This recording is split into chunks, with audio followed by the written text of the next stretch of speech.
قال رب اشرح لي صدري ويسر لي أمري واحلل عقدة من لساني يفقه قولي ولا حول ولا قوة إلا بالله العلي العظيم أما بعد.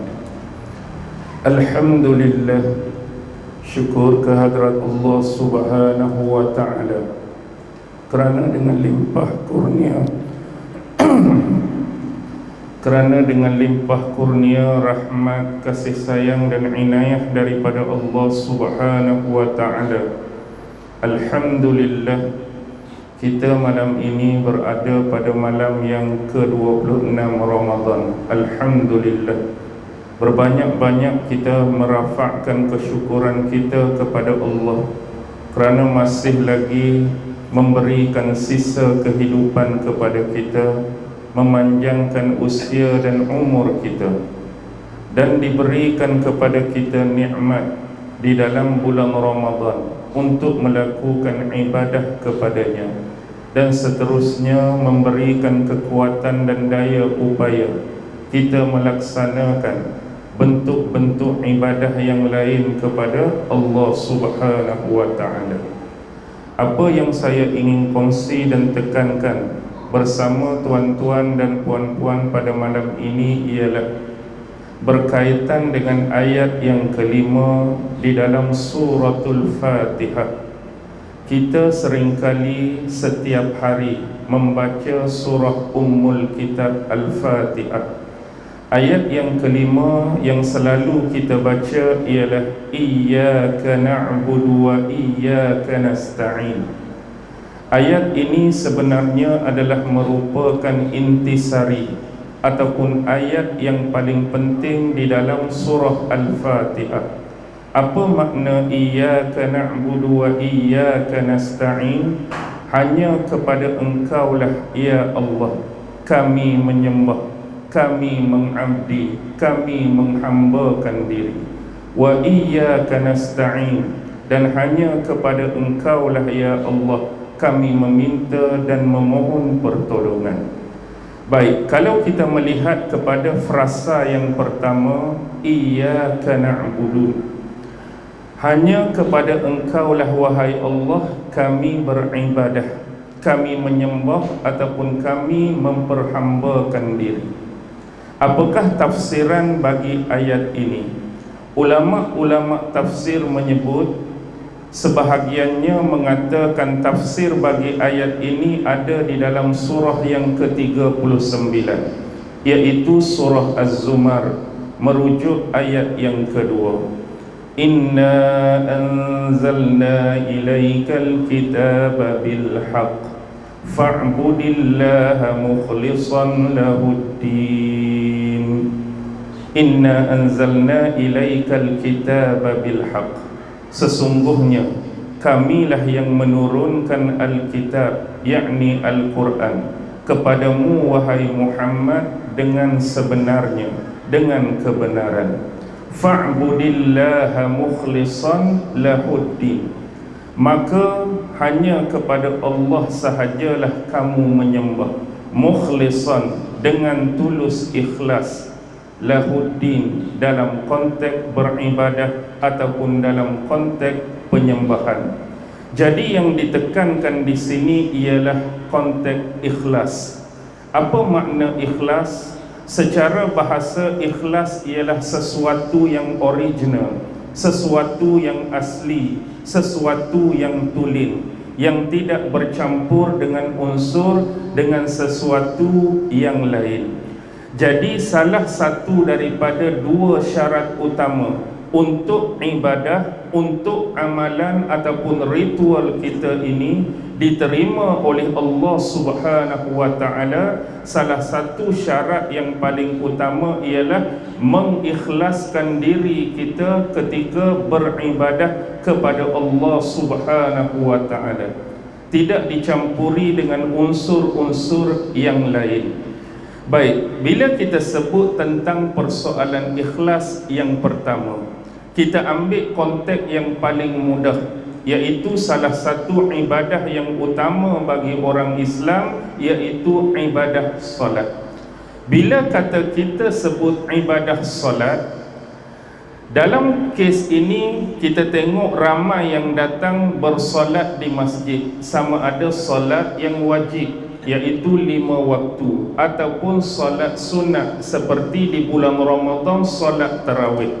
Dengan bahasa yang mudah, tidak ada sesiapa pun yang menyuruh kita untuk datang ke masjid, dan tidak ada sesiapa pun yang menyuruh kita untuk bersolat.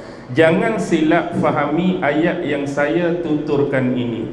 Umum kita meletakkan setiap ibadah yang diperintahkan dalam agama, dia adalah arahan, dia adalah perintah daripada Allah. Pasal apa kita semayang? Allah arah, Allah suruh, Allah perintah. Pasal apa kita duk puasa ni? Allah suruh, Allah arah, Allah perintah. Cuma maksud yang saya tuturkan tadi ialah secara adat kebiasaan kita bermuamalah, kita datang solat di masjid ni tak ada siapa suruh. Bermaksud, kalau saya tanya seseorang, pasal apa abang mari semayang malam ni, dia tak akan jawab sebab tu imam suruh saya mai. Tu maksud dia, bukan tu imam yang suruh. Kalau saya tanya abang ni, pasal apa abang mai?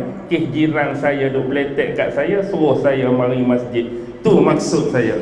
Jadi tuan-tuan datang kerana apa? Keikhlasan dan kerelaan hati tuan-tuan sendiri tanpa menerima arahan dan suruhan daripada sesiapa konteks keduniaan kita. Hak atas tu kita tak takwil dah. Pasal apa kita solat? Allah yang suruh. Pasal apa kita puasa? Allah yang suruh. Jadi salah satu daripada merelakan diri untuk hadir solat, hadir berjemaah bersama-sama, seolah-olah anda sedang menghadirkan keikhlasan di dalam beribadah. Cuma yang menjadi isu ialah apabila kita menisbahkan benda dan perkara yang sama dengan orang-orang lain yang saya nisbahkan non-Muslim. Orang-orang di luar agama Islam, sama seperti orang Yahudi sebagai contoh, mereka juga melakukan benda yang sama. Orang Yahudi mereka akan pergi atau mendatangi sinagog, rumah ibadat mereka untuk beribadat. Orang Kristian akan pergi dan mendatangi gereja untuk beribadah. Orang Hindu akan pergi dan mendatangi kuil untuk beribadah. Orang-orang Cina pergi dan mendatangi tokong-tokong mereka untuk beribadah. Jadi mereka dalam konteks ini sama seperti kita. Mereka tidak disuruh oleh sesiapa, tetapi mereka merelakan diri mereka, mengikhlaskan diri mereka mendatangi rumah ibadat tersebut semata-mata untuk beribadah kepada Tuhan mengikut kepercayaan dan keyakinan mereka. Sama. Dari sudut yang kedua, mereka juga mengikhlaskan diri mereka selepas beribadah. Bila kita sebut iyyaka na'budu, dirangkumkan dengan wa iyyaka nasta'in, meminta dan memohon pertolongan. Biasanya ibadah-ibadah yang tegar dan asas ini akan berakhir dengan permintaan dan permohonan daripada pemeluk-pemeluk agama tertentu untuk bermohon kepada Tuhan yang mereka percaya dan yakini. Kalau kita orang Islam, kalau kita tengok keikhlasan, ada sampai berdoa yang menitiskan air mata, mungkin nak menzahirkan keikhlasan mereka dalam berdoa. Dan dalam isu ini, nisbah yang sama juga dilakukan oleh penganut dan pemeluk agama lain. Mereka juga ikhlas berdoa kepada Tuhan yang mereka percaya. Mungkin di depan patung-patung yang mereka percaya, yang mereka sembah, yang mereka simboliskan, menangis ikhlas. Tetapi persoalannya, walaupun sama-sama mengikhlaskan diri, merelakan diri, mendatangi ataupun pergi ke rumah ibadah, ataupun sama dalam konteks ikhlas, berdoa, memohon sambil menangis, kita perlu tagging satu benda dan letak di atas. Dalam banyak-banyak keikhlasan yang ditunjukkan dan dipamerkan ini, agak-agak ikhlas mana yang akan dan bakal diterima oleh Allah? Faham? Agak-agak hak ni pun ikhlas, hak ni pun ikhlas, hak ni pun minta, hak ni pun doa, hak ni pun menangis, hak mana yang bakal dan akan diterima oleh Allah? Maka inilah dalam agama dan syariat mengajarkan dia datang syarat yang kedua untuk memenuhi amal itu soleh diterima di sisi Allah. Nombor satu jelas kena ikhlas. Yang kedua ialah apa jua bentuk ibadah, amalan atau ritual semestinya 100%, 100% bertepatan dengan apa yang diajar, apa yang ditunjuk, apa yang dipraktikalkan oleh junjungan besar Nabi Muhammad sallallahu alaihi wasallam. Sama ada yang melibatkan niat, sama ada yang melibatkan perkataan, melibatkan lafaz-lafaz tertentu, melibatkan perbuatan-perbuatan dan pergerakan, semuanya kena 100% berpandukan apa yang diajar, ditunjuk dan dipraktikalkan oleh Rasulullah. Sekiranya kedua syarat ini dipenuhi, ikhlas dan mengikut petunjuk Nabi dalam soal beribadah, maka ini barulah dikatakan sebagai amal yang baik, amal yang soleh yang diterima oleh Allah. Jadi di luar sana, jangan sesekali sekadar kita kata aku mendengar atau berpada setakat mengatakan yang pertama, aku lakukan benda ni, aku buat benda ni, aku buat amal tu, memang dah ikhlas kepada Allah. Tidak masih mencukupi sekiranya dia melanggari atau tidak sama seperti apa yang diajar oleh Nabi Muhammad sallallahu alaihi wasallam.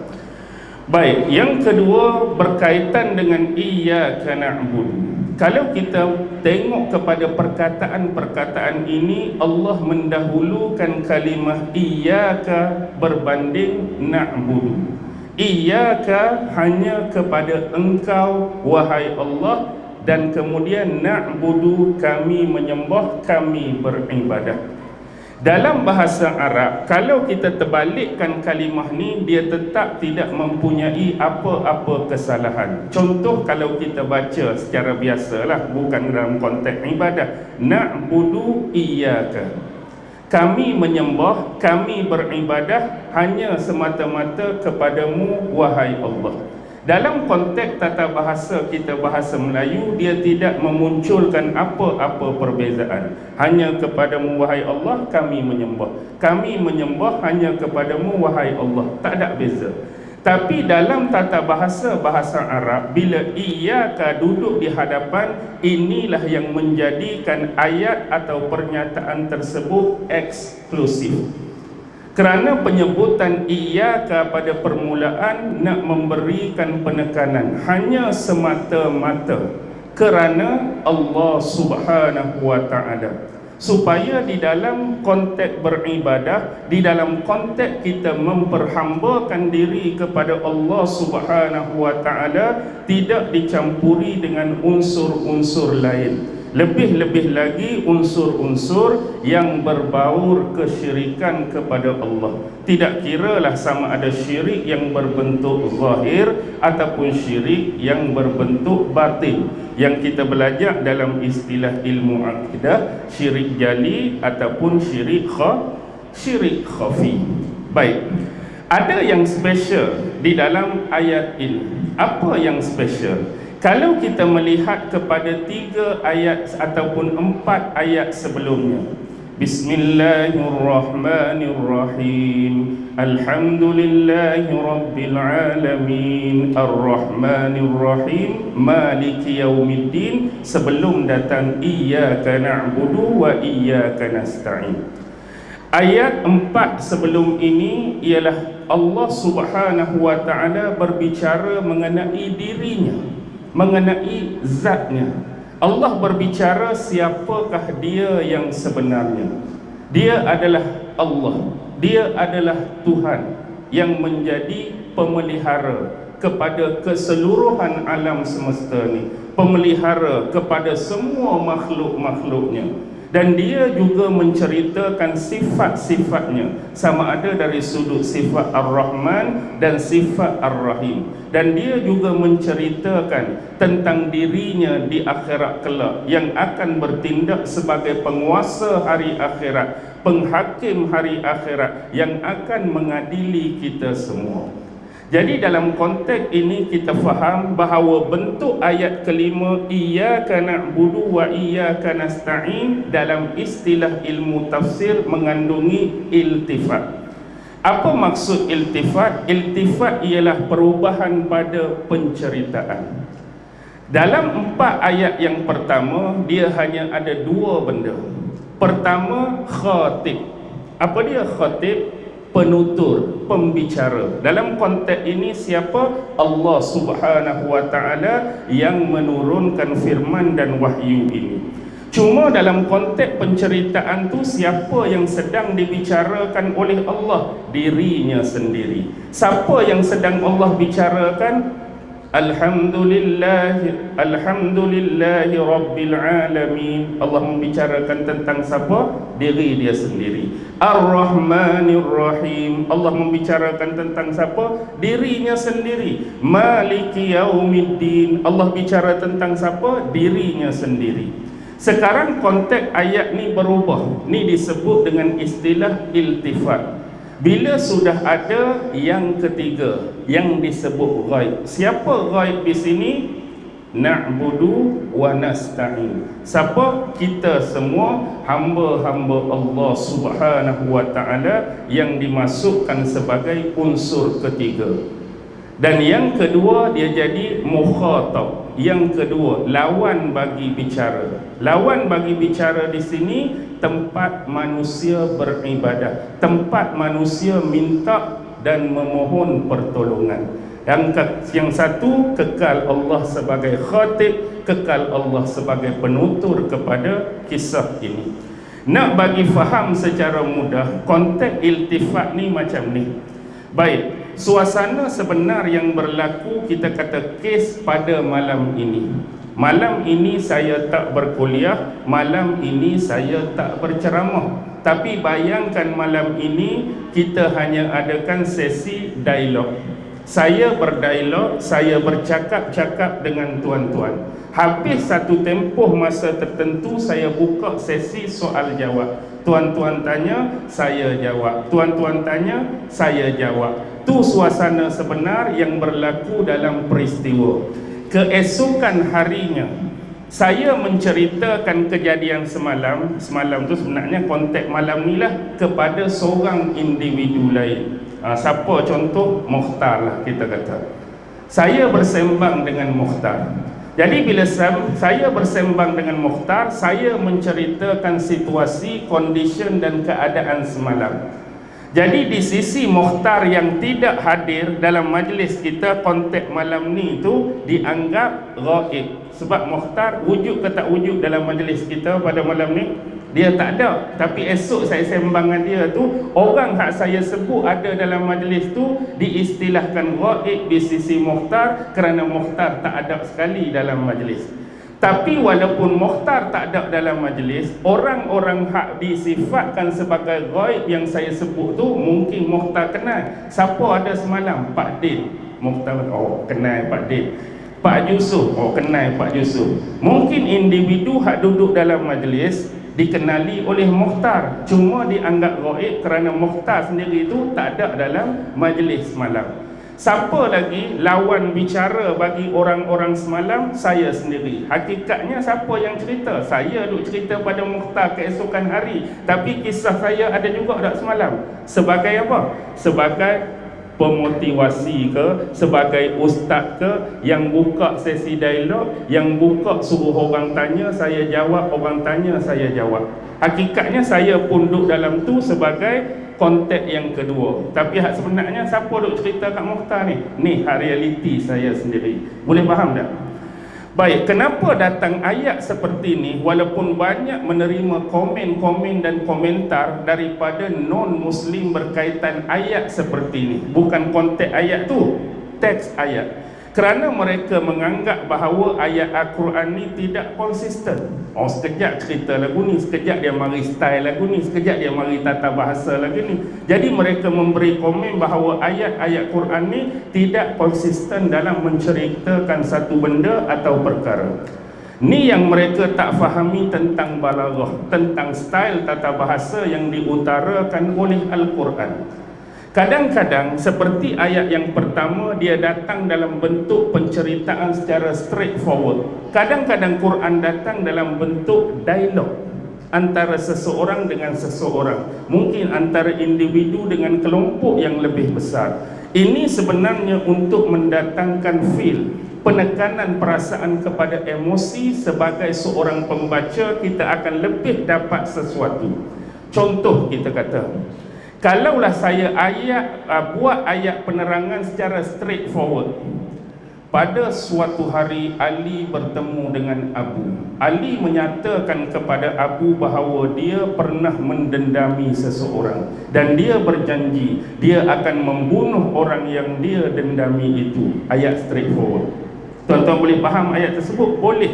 Tapi berbeza kalau kita datangkan benda yang sama, kisah yang sama dalam bentuk dialog. Ali berkata, sesungguhnya tahukah kamu, sepanjang hidup aku pernah mendendami seseorang. Abu pula, siapakah yang dimaksudkan oleh Tuan hamba? Contoh, kita buat ayat dialog. Lagu mana hak boleh bagi feel dan pengesanan kepada kita? Hak straightforward tadi ke ayat yang mengandungi dialog? Hak dialog akan mendatangkan feel. Sebab tu Quran datang dalam pelbagai bentuk, dan kita tidak pernah menafikan style straightforward ada kekuatan tersendiri, style dialog pun ada kekuatan tersendiri. Cuma feeling dia akan lebih bila Al-Quran banyak menuturkan tentang kisah Nabi-Nabi dan Rasul sebagai contoh. Di mana feel tuan-tuan akan dapat sekiranya Allah menceritakan Musa dan Fir'aun dalam bentuk straightforward. Cuba kita tukar. Allah memerintahkan kepada Nabi Musa dan Nabi Harun untuk berdakwah kepada Fir'aun. Lantas keduanya pergi menemui Fir'aun dan berdakwah Fir'aun dengan kata-kata yang lemah lembut. Habis. Feel dia kita tak akan dapat kecuali Allah datangkan dalam bentuk dialog. Apa yang keluar daripada mulut Nabi Musa, apa bangkangan daripada Fir'aun, apa dakwah daripada Nabi Musa, apa penolakan daripada Fir'aun, feel dia kita akan dapat lebih. Sebab itu kisah-kisah yang difilmkan lebih mendatangkan feel dan emosi, sebab konteks dalam cerita dalam filem ialah dialog. Cuba kita buat satu filem tak ada dialog. Kita bubuh gambar-gambar, seorang bercakap sebagai naratif latar belakang. Menarik tak? Orang tak apa nak tengoklah cerita lagu tu. Hak sebab dialog itulah menyebabkan mari feel, mari emosi. Sedih aku cerita ni. Sebab bapak dia cakap macam tu kat anak dia, tak tergamakkan lagu sebab datang dah feel tu. Tu contoh semata-mata. Baik, yang kedua ialah apabila kita sebut tentang iyyaka na'budu tadi, sebelum kita nak menyembah Allah, lihat kepada konteks 4 ayat sebelum tu. Terlebih dahulu sebelum menyembah, Allah memperkenalkan apa? Diri dia. Allah memperkenalkan sifat-sifat dia. Dalam konteks ni, nak beribadah, poin nombor 1, kena ada ilmu tentang Allah. Kena ada ilmu. Siapa itu Allah, apa itu sifat-sifat dia, apa nama-nama dia, apa perbuatan-perbuatan dia, bagi kita kenal dulu sebelum kita menyembah Allah. Kita tak mau kita menyembah Allah dalam keadaan kita was-was, dalam keadaan kita ragu-ragu, dalam keadaan kita tak tahu dan tak faham Tuhan apa yang sedang kita sembah, Tuhan apa yang sedang kita mengabdi, Tuhan apa yang sedang kita menghambakan diri, kerana ketiadaan ilmu tentangnya. Tapi untuk menafikan dan menolak hal tersebut, 4 ayat awal sudah diberitakan oleh Allah. Dia cerita, dia ajak, dia tunjuk siapa diri dia. Jadi cari dulu pengenalan tentang Allah, belajar tentang Allah, ilmu tentang Allah sebelum kita menyembah, beribadat dan menghambakan diri kepadanya. Ringkas-ringkas sebab kita nak sembahyang witir. Seterusnya, wa iyyaka nasta'in. Hanya kepadamu lah kami memohon pertolongan. Ni konteks yang kedua. Baik, dalam ayat ni ditekankan sekali lagi wa iyyaka, pengulangan. Ni diberikan penekanan. Boleh saja ayat datang iyyaka na'budun wa nasta'in. Bahasa Melayu pun tak jadi salah.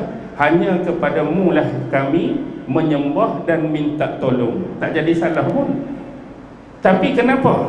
Kerana takut orang-orang menganggap bila tidak ada penekanan iyyaka buat kali yang kedua, contoh macam tadi iyyaka na'budu wa nasta'in, takut orang menganggap na'budu itu lebih penting daripada nasta'in, kerana nasta'in disebutkan dalam konteks selepasnya yang kedua. Tapi iyyaka kali kedua penekanan nak bagi tahu kedua-dua elemen ini penting. Hanya kepada Allah kita beribadah dan hanya kepada Allah sahajalah kita minta dan mohon pertolongan, bukan kepada benda-benda lain, terutama yang melibatkan seperti yang kita sebutkan di awal, syirik kepada Allah Subhanahu wa taala. Baik, kenapa kita perlu memohon kepada Allah? Setidak-tidaknya sekurang-kurangnya atas dua perkara. Pertama ialah biasa kita nak memohon kepada Allah sesuatu yang kita kehendaki dalam hidup secara umum. Kalau lelaki kita nakkan pasangan namanya isteri, kalau perempuan kita nakkan pasangan namanya suami, kita nak anak-anak, kita nak kesihatan, kita nak kekayaan, kita nak ketenangan, macam-macam hak benda yang kita katakan umum yang Allah nak, yang dia nak dalam kehidupan dia. Yang kedua ialah benda yang tidak memang dia memerlukan pertolongan daripada Allah. Contoh, dia nak secara umum tadi kesihatan, tapi kadang-kadang Allah ubah hidup dia, hak elok-elok tu jadi sakit. Waktu dia sakit inilah dia amat memerlukan pertolongan Allah, minta doa, ya Allah sembuhkan aku, ya Allah sihatkan aku. Dan umum kembali kita nak kekayaan. Kadang-kadang Allah tukar hidup kita rugi, Allah tukar hidup kita bankrupt, Allah tukar hidup kita bank isytihar muflis. Macam inilah kita doa kepada Allah, keluarkanlah aku daripada kerugian ni, keluarkanlah aku daripada bank isytihar muflis, daripada bank isytihar rugi dan sebagainya. Kalau kita tenang, datang serabut.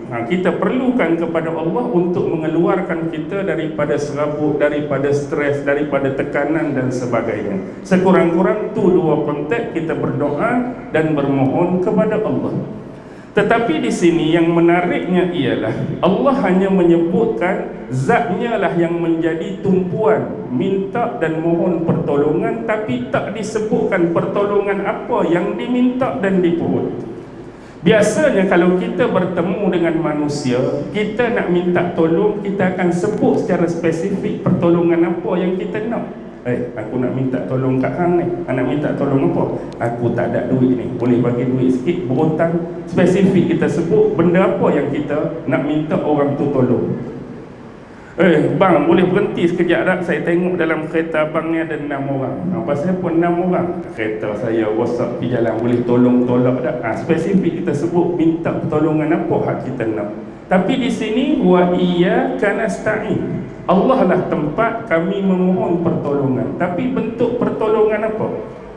Ulama-ulama tafsir menyebut, pertama ialah kenapa tidak disebutkan, kerana kalau tak sebut pun Allah dah memang bersifat maha mengetahui apa saja lintasan hati dan kehendak. Tak ada hang doa lagi dia tahu dah sebenarnya hang nak doa apa. Tak ada hang doa lagi dia tahu dah hang nak minta apa. Tak ada hang doa lagi dia tahu dah hang terlintas nak memohon apa dekat dia. Yang kedua, terkait dengan dua benda yang saya sebut tadi. Kalau nak Al-Quran ceritakan satu persatu, Quran hak terbaik ni akan jadi terbaik mana? Kalau nak senaraikan permohonan hak manusia nak doa, Allah sebut aku ni tempat berdoa saja. Dalam Quran kita nak sebut, kalau kamu nak sihat berdoa, kalau kamu nak ni berdoa, kalau kamu nak ni berdoa.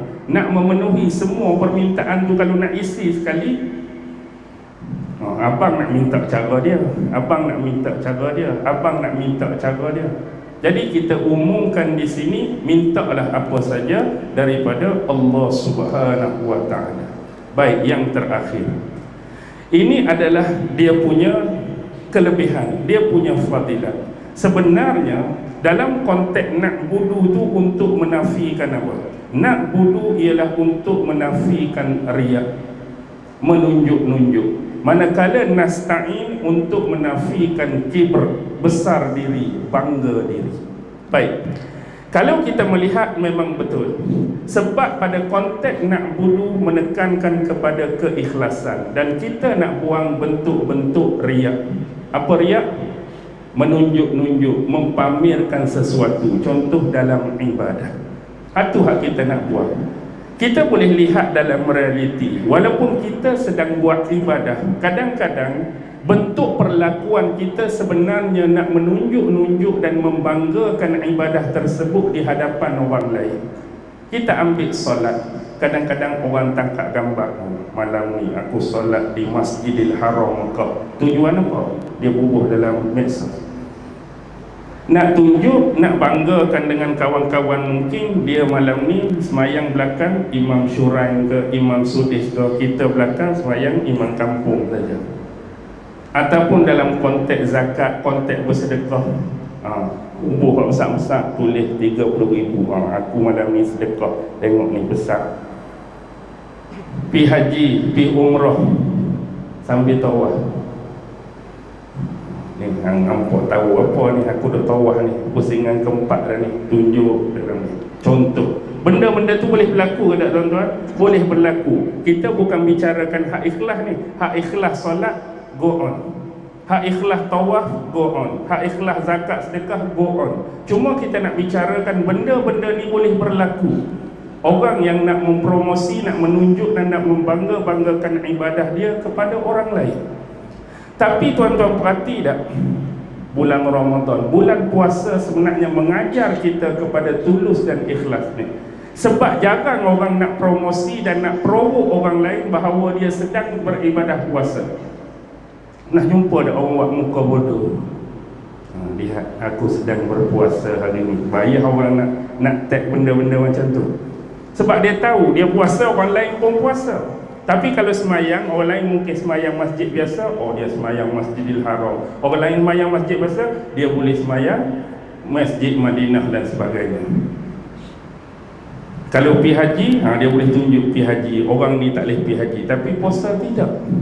Dan kalau kita lihat konteks berpuasa sekalipun, inilah yang paling tulus, paling ikhlas. Contoh, kalaulah kita jumpa seseorang dekat traffic light, lampu merah, naik motor,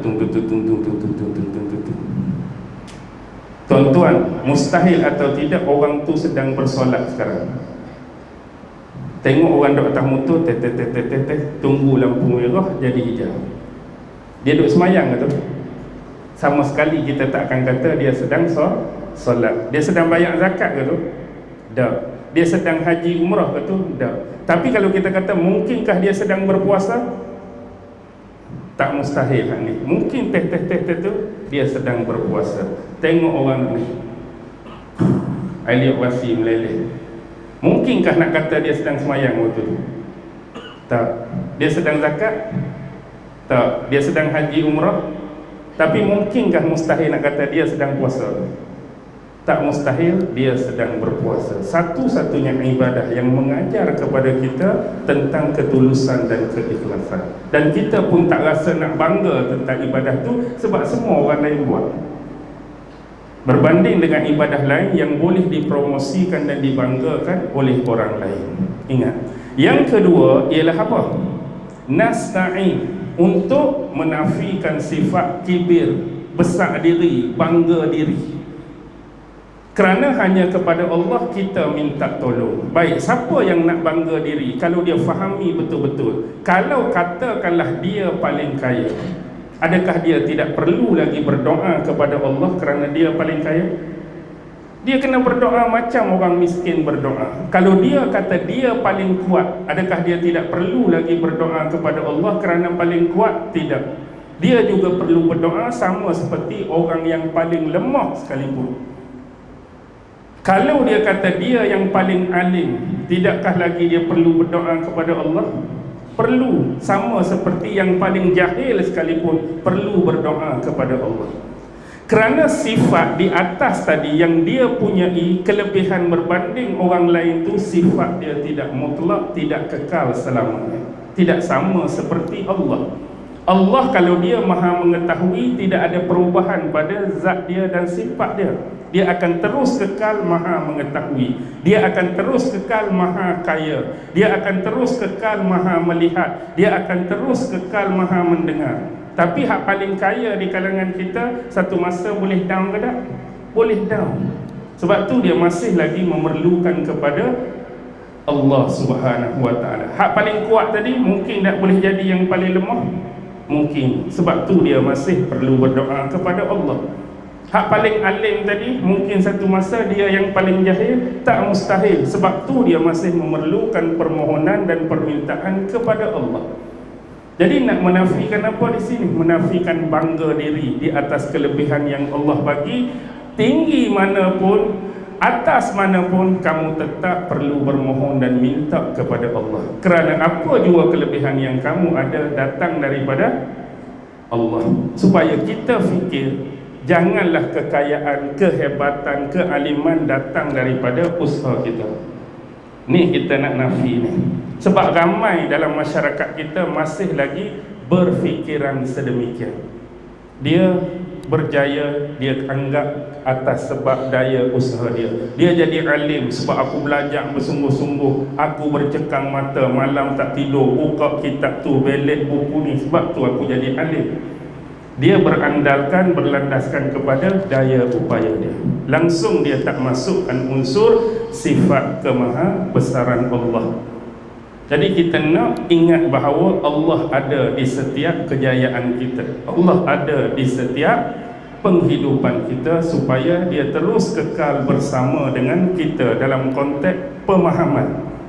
Macam mana sekalipun Allah itu terlampau hampir, terlampau dekat dengan kita untuk mendengar setiap permohonan dan permintaan daripada hamba-hamba.